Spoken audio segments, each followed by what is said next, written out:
Car तेजी से दिल्ली की सड़कों से होती हुई भाग रही थी। ट्रैफिक और रूल्स जैसे इस कार और इसमें बैठे लोगों के लिए बने ही नहीं थे। शिवम हैरत में उस आदमी को देखता रहा, कई दफा पूछने पर भी कि ये सब क्या हो रहा है और क्या उसे किडनैप कर लिया गया है। उस आदमी की तरफ से कोई जवाब नहीं आया और शिवम ने भी अपनी कोशिशें बंद कर दी।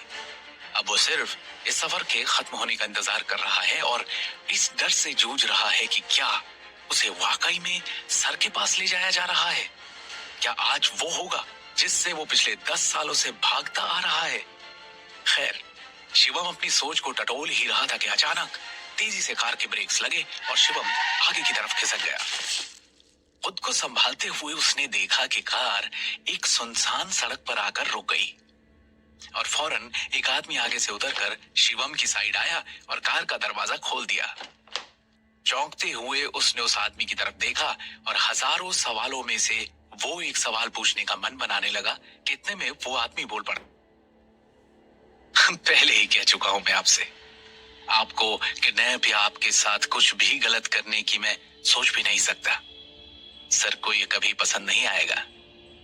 इस वक्त आपको कोई टैक्सी नहीं मिलती और फिर उन नारंग के यहाँ की शादी ही क्यों ना हो। आप टैक्सी से उतरते हुए अच्छे नहीं लगेंगे। बड़ी गाड़ी से उतरकर वहां एंट्री मारना आपको सूट करता है। आखिर आप शाह खानदान की आखिरी उम्मीद है। डोंट वरी, होटल यहाँ से थोड़ी ही दूर है, कोई आपको हमारे साथ नहीं देखेगा।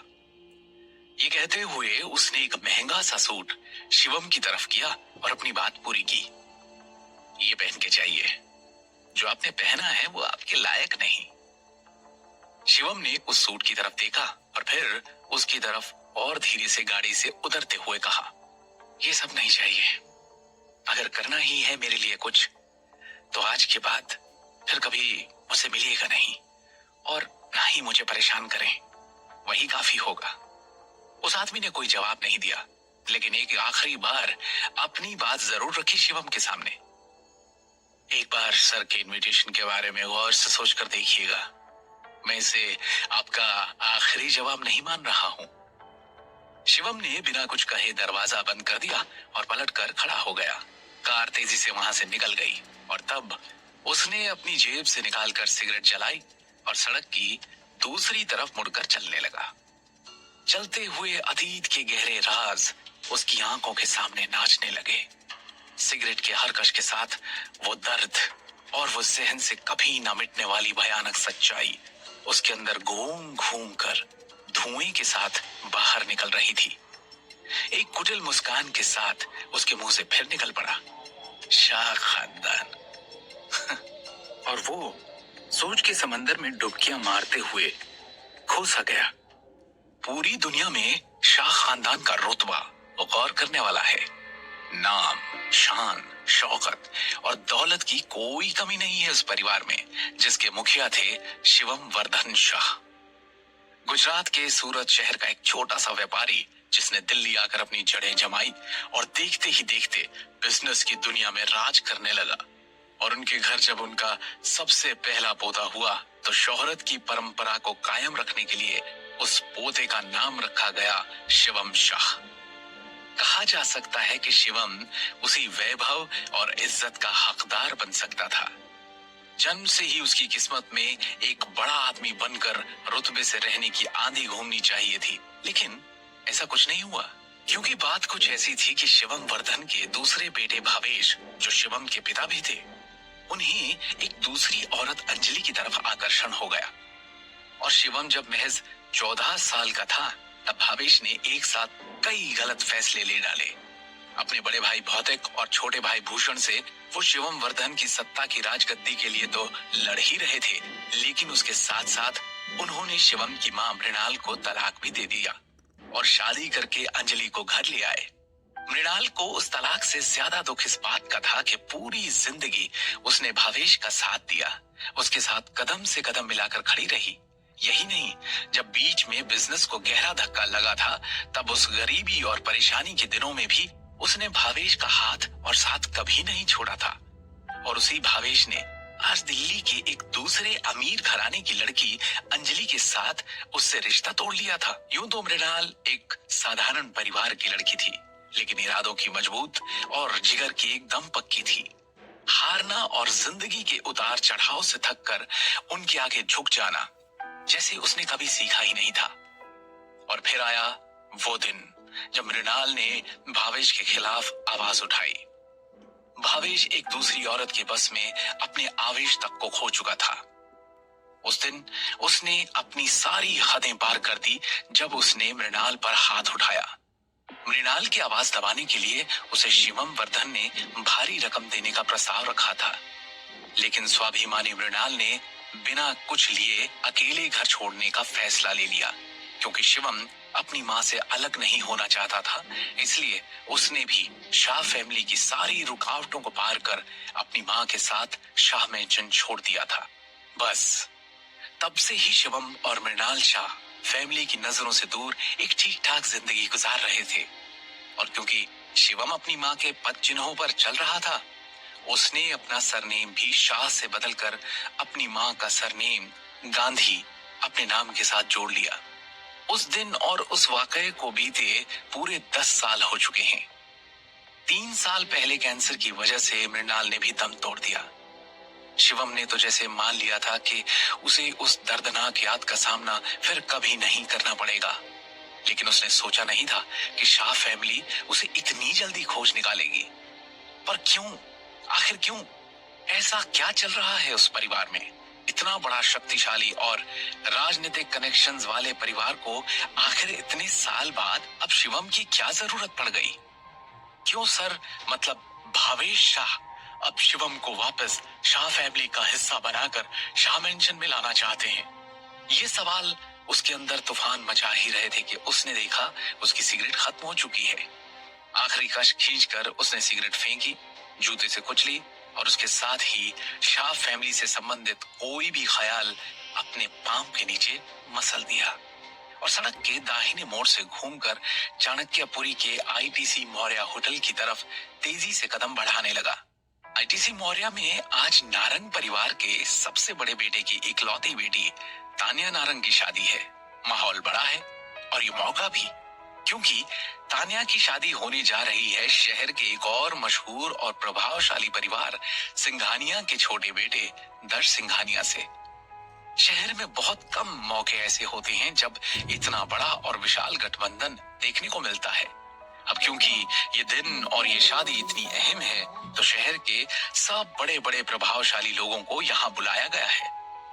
बड़े बड़े इंडस्ट्रियलिस्ट, बिजनेसमैन, नेता, अभिनेता, बहुत से खास लोग आज यहाँ पहुंचने वाले हैं और उन्हीं के बीच होने वाले हैं नारंगी फैमिली के लोग भी, जिनके साथ शिवम का एक गहरा रिश्ता जुड़ चुका है। वरना आज के वक्त में शिवम का जो स्टेटस है, उसके साथ वो आईटीसी मौर्य जैसे भव्य होटल में कदम रखने की सपने में सोच भी नहीं सकता था। लेकिन क्या ऐसा रिश्ता था शिवम का नारंग परिवार के साथ? कौन है ये नारंग जिनके साथ शिवम के होने पर शाह फैमिली को दिक्कत है? क्यों है शिवम इन लोगों के साथ? इन सब गुत्थियों और पहेलियों का जवाब बनकर खड़ी है दृष्टि होटल के बाहर। ख्यालों में खोए शिवम को पता ही नहीं चला कि कब उसे चलते हुए 15 मिनट हो गए और कब वो उस भव्य और विशाल होटल के सुनहरे दरवाजे के सामने आ पहुंचा, जहां एक सुंदर सी संगमरमर की तरह फुर्सत से तराशी हुई छरहरा बदन लिए और हल्के नीली रंग का स्टाइलिश सा गाउन पहने एक 22 वर्षीय लड़की खड़ी उसकी तरफ निरुत्सुक नजरों से देख रही है। शिवम उस तक चलकर गया और एक साधारण स्वर में उसने कहा, अच्छी लग रही हो। दृष्टि ने एक पल के लिए उसकी तरफ देखा और फिर नजरें घुमा ली। वो इधर उधर देखने लगी कि और कौन कौन आ रहा है शादी में, और शिवम दृष्टि की बेचैनी को देख और समझने लगा। दृष्टि को देखकर उसे वो दिन याद आ गया जिस दिन उन दोनों की शादी हुई थी। ये खूबसूरत लड़की है शिवम गांधी की पत्नी दृष्टि नारंग। उस दिन भी दृष्टि उतनी ही खिल रही थी जितनी की आज, बस कारण अलग है। करीब 2 साल पहले शिवम की शादी दृष्टि से हुई थी और वो नारंग फैमिली का हिस्सा बना। और इस शादी का पूरा दारोमदार था नारंग ग्रुप ऑफ ज्वेलर्स की नींव रखने वाले और दृष्टि के दादाजी भवानी नारंग के ऊपर, जिनके कहने पर ही ये शादी करवाई गई थी। एक घटना की तरह याद रखी जाने वाली ये शादी जब हुई थी, तब दिल्ली के सारे बड़े बड़े लोगों और पावरफुल परिवारों में खलबली मच गई थी। ये किस्सा एक बड़ी चर्चा का विषय बन चुका था और सब मिलकर भवानी नारंग की खिल्ली उड़ा रहे थे कि वो सठिया चुकी हैं। इसीलिए तो ऐसे बिना सोचे समझे अपनी पोती की शादी एक अनाथ से करवा रहे हैं, जिसके पास ना तो पैसा है और ना ही पावर। सोचने वाली बात है कि एक वक्त पर दृष्टि की खूबसूरती के किस्से पूरी दिल्ली में मशहूर थे। उसके दादा के पैसों के लालच में तो कोई भी कर लेता उससे शादी, लेकिन सिर्फ उसकी सुंदरता के ही कई दीवाने थे। दिल्ली के बड़े अमीर और नामी गिरामी घरानों से उसके लिए शादी के रिश्ते आ रहे थे, जो आपस में इस होड़ में थे कि कौन बनेगा ऐसी बला की सुंदर लड़की का अधिकर्ता। लेकिन उसकी शादी उसके दादा की मर्जी पर करवा दी गई, एक मामूली और साधारण से लड़के शिवम से। बाकी सबकी छोड़ भी दें तो खुद दृष्टि भी इस गठबंधन से खुश नहीं थी। शादी के सारे रीति रिवाजों में बस वो शरीर से ही मौजूद थी, लेकिन उसका दिल और मन कभी भी इस रिश्ते को मानने के लिए राजी नहीं था।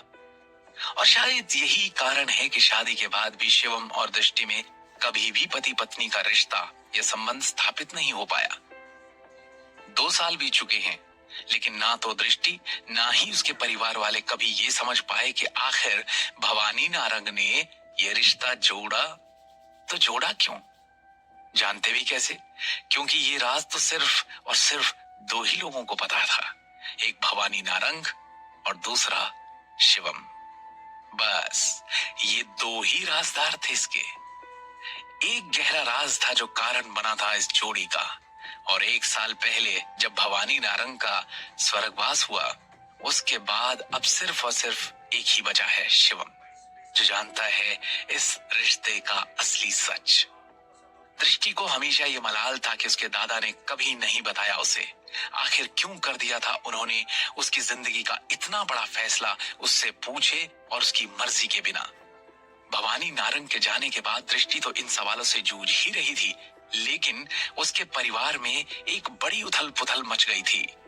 नारंग ग्रुप ऑफ ज्वेलर्स में बड़े सारे बदलाव जन्म लेने लगे। पावर और अधिकारों की लड़ाई में एक तूफान आया और उसमें भवानी नारंग के दूसरे बेटे और दृष्टि के पिता अखिल नारंग को कंट्रोल और पावर की कुर्सी से नीचे उतरना पड़ा। कंपनी के शेयर्स में से बाकी 2 भाइयों ने अखिल को कुछ ना देने का फैसला किया और फिर धीरे धीरे नारंग अपनी कंपनी में और बाकी दोनों भाइयों के परिवार की तुलना में अखिल के परिवार का होल्ड और प्रभाव कम होता गया। इसका कारण शिवम बिल्कुल भी नहीं था, लेकिन फिर भी दृष्टि के पिता अखिल और उसकी मां सिमी हमेशा उसे नीची नजरों से देखते थे। शिवम तो सिर्फ भवानी नारंग के जोड़े हुए रिश्ते निभा रहा था, लेकिन उसके सास ससुर उसे हमेशा नकारा समझते थे। ना उसके परिवार का पता ठिकाना था, ना ही कोई जमा पूंजी। ऐसे में वो कैसे खरा उतरता नारंग परिवार के बाकी दामादों की तुलना में।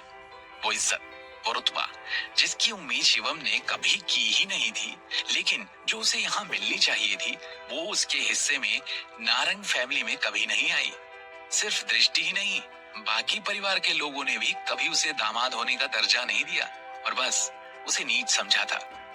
खैर, यहाँ होटल के बाहर खड़े शिवम समझने की कोशिश कर ही रहा था कि दृष्टि की बेचैनी का कारण क्या है कि इतनी में दृष्टि उसकी तरफ मुड़ी और तपाक से बोल पड़ी, शिवम प्लीज अंदर रिसेप्शन के बाद डिनर के वक्त ज्यादा बात मत करना।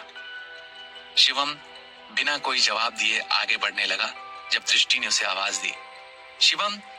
शिवम रुका और दृष्टि उसके पास चलती हुई आई और बड़े गंभीर स्वर में कहा, अंदर साथ जाएंगे, लेकिन याद रखना आज का दिन बहुत खास है हमारे लिए।